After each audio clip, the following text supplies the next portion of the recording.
Assalamualaikum warahmatullahi wabarakatuh.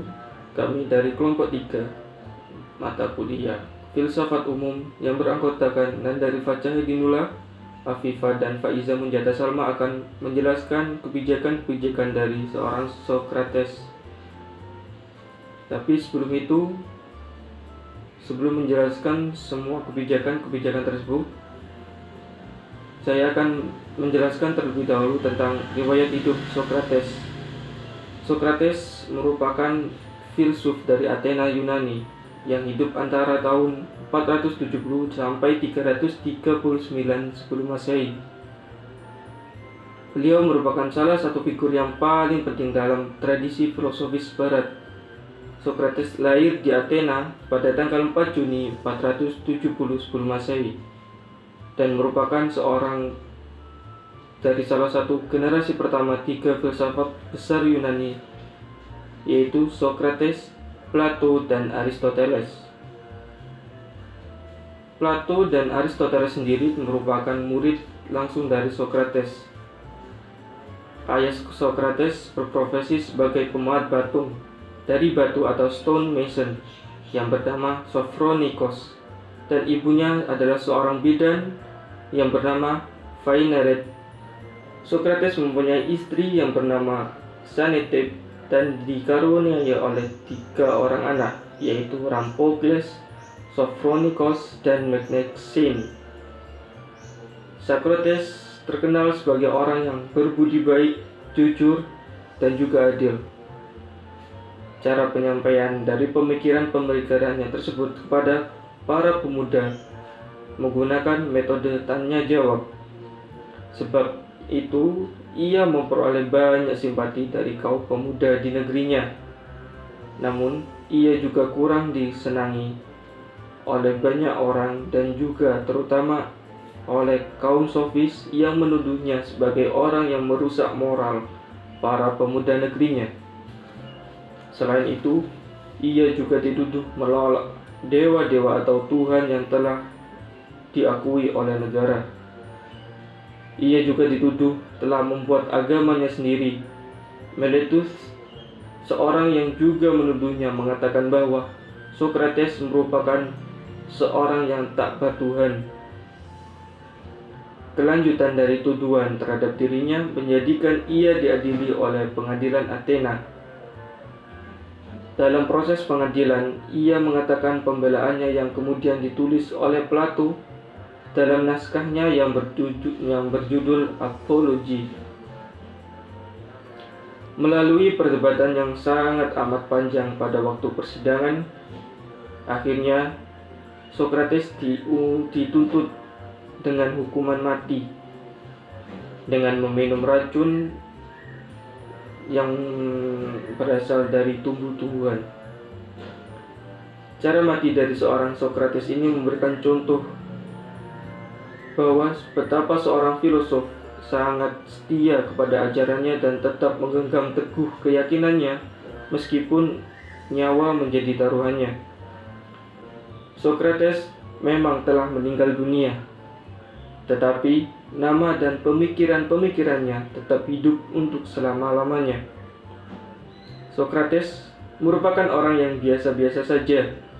Semua orang sepakat bahwa raut muka Socrates amat buruk. Hidungnya pesek, perutnya gendut, dan ada yang juga mengatakan bahwa Socrates lebih jelek ketimbang para Silenus dalam drama.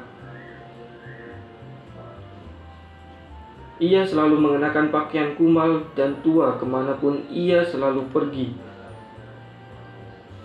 Ia selalu pergi dengan bertelanjang kaki dan tidak peduli akan panas, dingin, lapar, dan haus.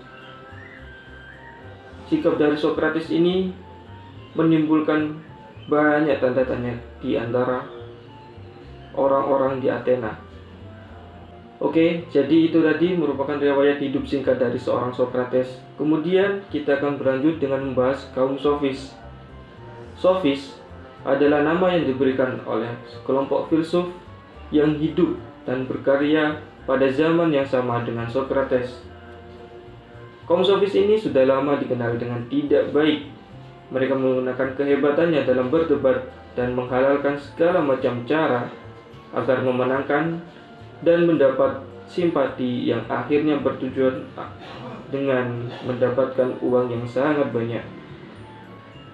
Kaum sofis ini bukanlah suatu mazhab tersendiri, sebab para filsuf yang digolongkan sebagai sofis tidak memiliki ajaran bersama ataupun organisasi tertentu.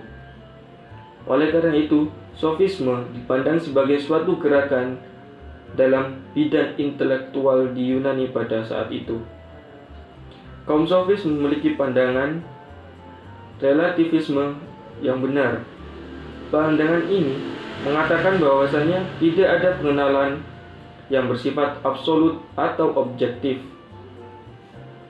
Akibat dari paham yang demikian, mereka mempunyai ukuran tersendiri, yang mana kebenaran menjadi relatif dan subjektif. Maka dari itu, sangat tidak mungkin kemunculan Sokrates dapat dipisahkan dari kehadiran kaum sofis ini. Itu saja yang dapat saya sampaikan. Selanjutnya akan dilanjutkan oleh rekan saya, Afifah. Saya Afifah, saya akan melanjutkan materi dari Mas Nanda tentang metode Sokratik. Sokrates adalah orang yang juga menguasai seni berargumentasi seperti kaum sofis. Ia mempertanyakan pandangan-pandangan tradisional mengenai moralitas. Sokrates tampil sebagai upaya untuk memberikan sebuah jawaban atas pandangan kaum sofis. Dalam kaitannya dengan kaum sofis, sebenarnya kalau kita melihatnya secara sepintas, antara Sokrates dengan kaum sofis tidak memiliki banyak perbedaan. Sama dengan kaum sofis, Sokrates memulai filsafatnya dengan bertolak dari pengalaman sehari-hari. Menurut Sokrates, di dunia ini adalah kebenaran yang bersifat objektif, di mana kebenaran itu tidak bergantung pada saya atau kita. Dan untuk membuktikan adanya kebenaran yang objektif, Sokrates menggunakan metode tertentu. Metode tersebut kita kenal dengan metode dialektika, dari kata kerja Yunani yang berarti bercakap-cakap atau berdialog. Metode Sokrates ini dikatakan sebagai metode dialektika karena memiliki peranan penting di dalamnya. Di dalam metode itu terdapat dua penemuan. Kedua-duanya menyangkut berkenaan dengan dasar pengetahuan. Yang pertama, ia menemukan induksi, dan yang kedua, ia menemukan definisi. Dengan definisi Sokrates dapat membuktikan kepada kaum sofis bahwa pengetahuan yang umum ada, yaitu definisi itu. Dalam hal ini, kaum sofis tidak seluruhnya benar. Yang benar ialah sebagian pengetahuan bersifat umum dan sebagian bersifat khusus. Yang khusus itulah pengetahuan yang kebenarannya relatif. Sebagai contoh, apakah kursi itu? Sekarang coba kita analisis atau kita lihat secara keseluruhan kursi yang ada di dunia ini. Kita menemukan kursi hakim. Ada tempat duduk dan sandaran, kakinya ada 4. Walaupun terdapat perbedaan pada jumlah kaki di setiap masing-masing kursi, namun pada setiap kursi ada tempat duduk dan sandarannya. Kedua ciri ini akan ada pada setiap kursi yang ada di seluruh dunia. Dari sini semua orang akan bersepakat bahwa kursi adalah tempat duduk yang memiliki sandaran. Ketika semua orang bersepakat tentang ciri dari kursi, maka inilah yang dikatakan kebenaran objektif. Sokrates juga memiliki ajaran tentang etika dan negara. Atas ajarannya tersebut, kemudian Sokrates yang harus rela minum racun sebagai konsekuensi atas ajaran filsafatnya. Sekian materi yang saya sampaikan. Materi selanjutnya akan disampaikan oleh Mbak Salma. Terima kasih. Baik, saya akan melanjutkan penjelasan dari saudara Nanda Rifat dan saudari Afifah terkait Sokrates yang hidup di zaman kaum sofis, di mana mereka benar-benar tidak meyakini adanya kebenaran universal. Menurut mereka, kebenaran adalah kebenaran subjektif. dapat berbeda-beda menurut dengan pandangan atau latar belakang masing-masing individu. Di sini Socrates datang dengan cara dialektika atau seni berdialog.